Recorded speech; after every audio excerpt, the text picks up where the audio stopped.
Wakati jamaa anakuja, walikuwa na shida gani? Kumekuwa na shida gani?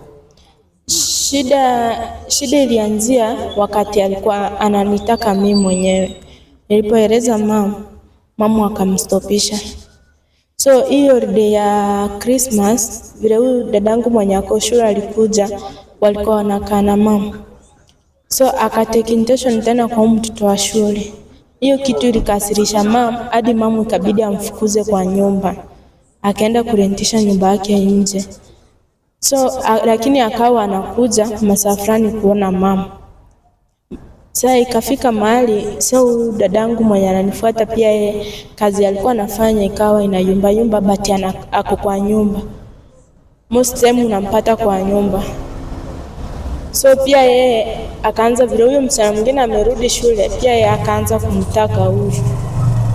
Ndipo mama akamwambia kama umefikia hapo unataka kuniharibia maisha mpaka watoto wangu, sikutaki, toka kwangu nenda. Ndipo sasa hapo ndio shida ilianzia kutokea. Akawa anamtishia, anamwambia kama hatuwezi kaa na wewe nitakufanyia kitu mbaya.